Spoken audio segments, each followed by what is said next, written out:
This is Benny Ricciardi with rotocurve.com, and I'm here with our DraftKings wide receiver picks for Week 9. There's a couple guys we're going to be looking at here, and you're going to notice that there's some really solid value options that we can play at the wide receiver position this week. If you wanted to go and pay up for some of the running backs this week or go up and get one of the big high-priced quarterbacks, I think this is probably the easiest week we've had all season to do it.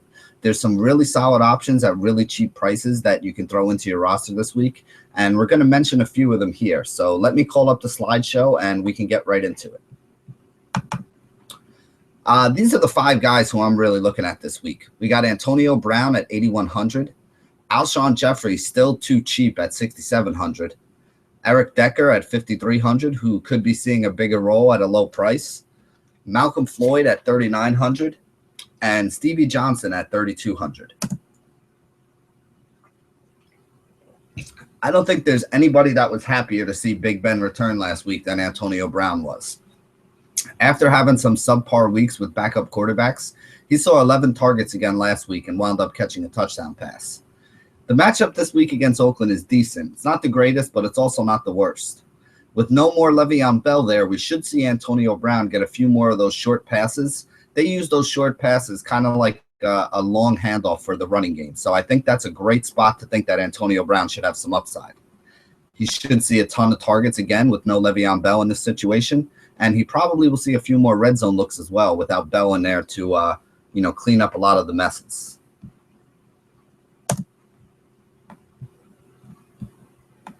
Ooh, hold on one second here, guys. A little bit of computer trouble.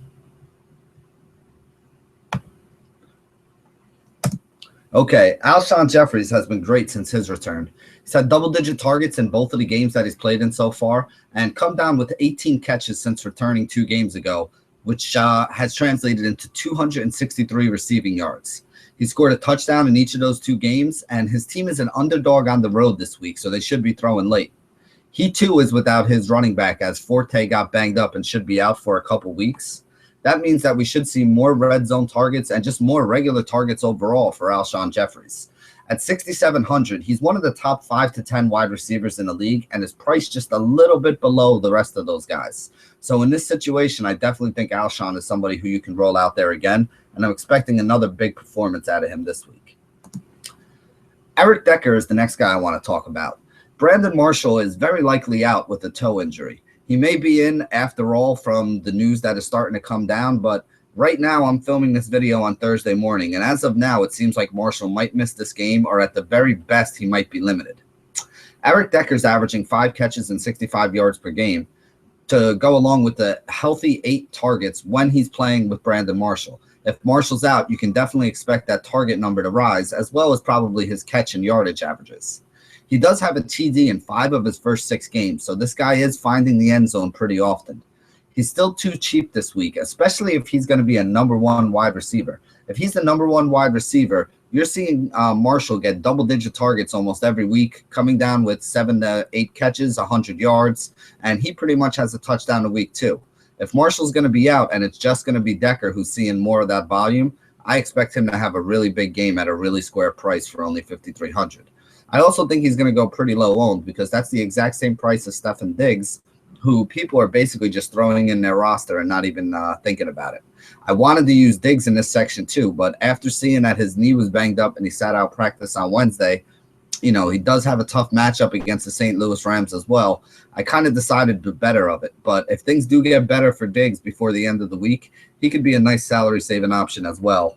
To go along with what I told you guys earlier about a lot of options being available at low price for wide receiver. 2 guys who I kind of wanted to do a side-by-side comparison for you are 2 guys who I think you could roll out either one of them. With Keenan Allen out now, Stevie Johnson and Malcolm Floyd should both see more targets. Let's do a quick breakdown of the 2 of them so you guys have a little bit of a better idea on which way you want to go with it. Stevie is a lot like Keenan Allen is. He's a guy who can run those underneath routes. He's a very good pass catcher. He's a very good route runner, and he's somebody who should see a lot of targets. He should see time on the outside as well as the time that he normally sees in the slot in this game. If they have everybody healthy, I do think they'll use Ladarius Green at tight end, let Antonio Gates play that slot role, and maybe move Stevie Johnson to the outside where Keenan Allen was.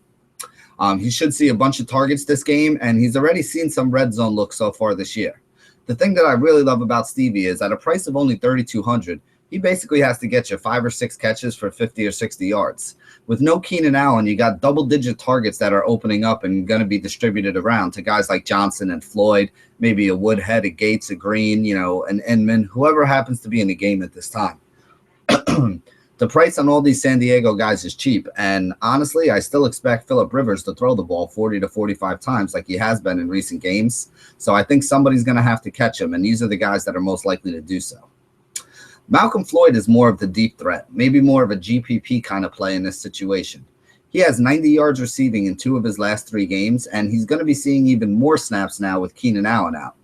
Chicago's pass defense is one of the worst in the league, which helps both of these guys. Floyd is probably the better home run threat, the guy who can get you that long touchdown, while Stevie's probably the guy who's going to see more of the targets. I think that makes Stevie a lot safer to use in cash, and Floyd a lot more of the guy you want to use in your GPP rosters and kind of shade away from using them in cash. I do think both of these guys can make value, though. They're both incredibly cheap. They both only need about 5 catches for 60 yards in order to really pay off their salary. Either one of them could get a touchdown, and either one of them could have a 7 or 8 catch game and 100 yards. If they do any of those things, they're going to be well above average and be one of the better starts on the day.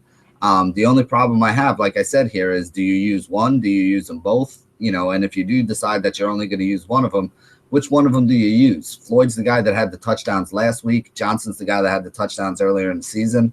If they get down into the red zone, Floyd is usually somebody who's going deep and going long. I don't know if they're going to be looking for him in short yardage. He could get a 30 or 40-yard touchdown, but if they get down to, like a 3rd and 6 on the 8-yard line, I think you're going to see a few more passes going Stevie Johnson's way in those situations. So that pretty much sums it up for the guys that we're looking at here today for our wide receiver video. Thank you guys for joining us here at rotocurve.com. And as always, stay classy, DFS.